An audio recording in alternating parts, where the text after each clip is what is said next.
Hello and welcome back to the Data Privacy Lawyer. My name's Funmi. I'm the principal attorney at the firm. Today's review, we're going to be looking at some AI notices or policies. Now, one of the things that I like to let individuals know on my channel is generally the documentation that's provided on a website is essentially notice. These terms are very key in the data protection space because what notice does is notice presents facts about what a business is doing. When you say something like, we process your personal data for our business operation, you're presenting your consumers with a fact. This is what you do, right? A policy, on the other hand, generally is going to be something that's informative to your internal stakeholders or your employees or vendors. It's something that you introduce to a specific group as opposed to general consumers that are on your website to indicate what it is that you're actually doing and what they should adhere to. For example, our policy at this company is that those in the IT department will have access to IP addresses. No one else is going to have access to these IP addresses, right? That is not only a fact. That is something that you are letting your employees in the IT department know, right? So generally what's being presented on websites like CNET is you're giving everybody notice. Now, we don't go through the whole policies and notices, but I'll try and start making distinctions about what it is that is a fact. Something that a regulator wants to know about your privacy practices is factual. And essentially why a lot of companies get into trouble with regulators is because the facts that they're placing on their website are not facts that they're adhering to internally. Now, your privacy policy that's distributed internally with your employees is going to be different to the privacy notice you present to users of your website, which is why there's a couple of things that are very important to be displayed on a notice. One, you need to display who is in scope for the notice, and you need to address the processing of those people in scope only, right? You can't lump everything together. There's a process to it. There's an art to it, which is why it's so useful to have privacy counsel to give you direction on what's applicable for your business. Now, sorry about the rant, but let's get through this AI policy. Now, what I really wanted us to do today is I want us to start looking at artificial intelligence and how it's being used at lots of different organizations. Today, we're looking at CNET. This was published June 2023, and it was updated October 2025. Now, that was only 2 months ago. My general recommendation for businesses is make sure that you're looking at your public-facing documents, at least on an annual basis, because how your business is evolving is generally influenced by how you process personal data, and you have obligations to be transparent. So we can see here, CNET does not use generative AI to write content for our site or its platforms. This is really useful to know. I think that there's going to be more information about how AI is used in organizations, and I definitely see regulators asking for more AI documentation from businesses just because any use of AI generally is going to use some form of personal data. Now, that personal data may not be what is known in the public domain like name or email address, but it could be something like IP address, or it could be metadata associated with logs from training the AI tool or training the AI model. So let's take a look at what other key takeaways are provided by CNET. As a team, we may use AI tools to help us with tasks like transcription or note-taking, but never to generate advice, reporting, or recommendations. Now, I think it's really valuable to look at CNET because I presume, let's take a look at okay, great. It's up here. I wanted to take a look at what industry they were in. It looks like they provide the news. Now, I see why they've put these key takeaways at the top, right? Because that's going to influence what your notice or your policy looks like.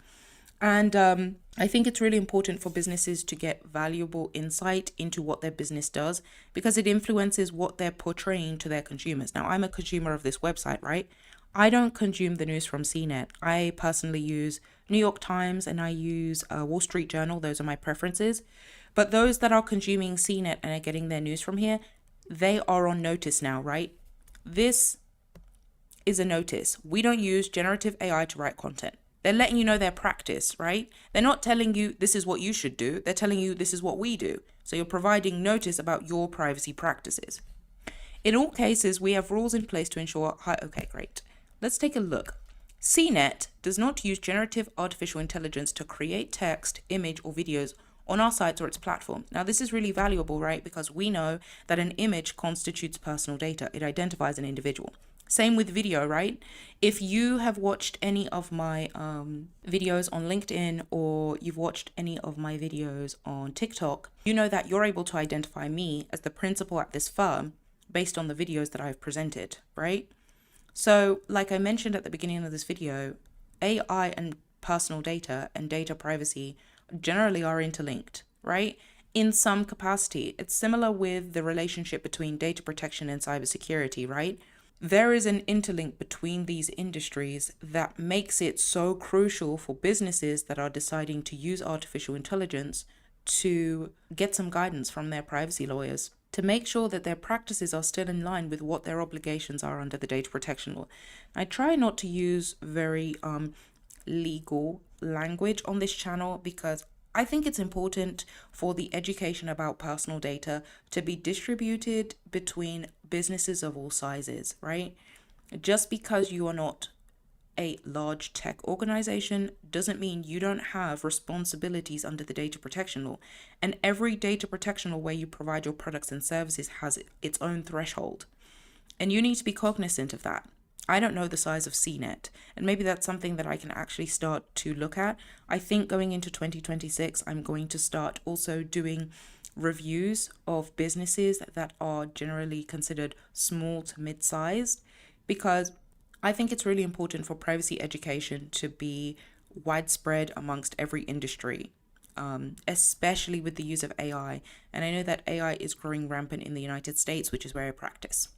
Okay, so images and videos are both considered personal data, and I'm pretty sure that's why CNET has put this, disclaimer here about how they use generative AI, right? Except as examples of AI capabilities in coverage of tools on the market, such as in our reviews of chatbots and image generators. Now, I want to talk about chatbots. Chatbots are more and more frequently being used on people's websites. So if you're using a chatbot and you're looking at configuring it, make sure that you're putting provisions on your privacy notice that chatbots are being used, because if they do process personal data, you have responsibilities. Now, it really does depend on your industry and how the chatbot is being used. There are really sophisticated tools that you can put restrictions on how the chatbot processes information that's provided by a user. But all in all, generally, these do process personal data in some capacity. And it's your responsibility that if you're purchasing a tool from a vendor, you understand how it works and how it has implications on your business. Okay. The last thing we're going to look at here is we're going to look at, okay, this is interesting. In the past, we've used AI assists on a small number of stories. For example, this guide to the best internet service providers in Bismarck, North Dakota, is one of 34 articles on CNET, a tiny fraction of the 10,000 plus news stories we produce each year. Okay, that use RAMP, an in-house AI tool. Okay, I want to talk about this. At the beginning of my video, I talked about companies purchasing and procuring AI tools. If you are creating your own in-house AI tool, you should have a level of understanding of how it works and what your obligations are under the data protection laws. I think it's unique that this particular organization has created its own in-house AI tool, because there's a lot of risk assessments that have to be conducted when a business decides to create its own AI tool, and how it processes information and the restrictions that an organization puts on the types of information that an in-house AI tool can function, like its functionalities and its capabilities. And those generally are reviewed by privacy counsel just because of the vast amounts of information that are generally used to, one, maintain the in-house AI tool, and then two, to continue to allow it to evolve so that it can potentially provide additional services to the organization. So I won't go too much into that, but I thought it was unique that they have their own in-house AI tool, because there are obligations, particularly if they process personal data in the European Union. Okay. So I really hope you enjoyed this review. I'm going to continue looking at all of this public-facing information and reviewing how personal data implicates artificial intelligence in this day and age. I hope you enjoyed this review. If you like this type of content, subscribe, and I'll see you in another video.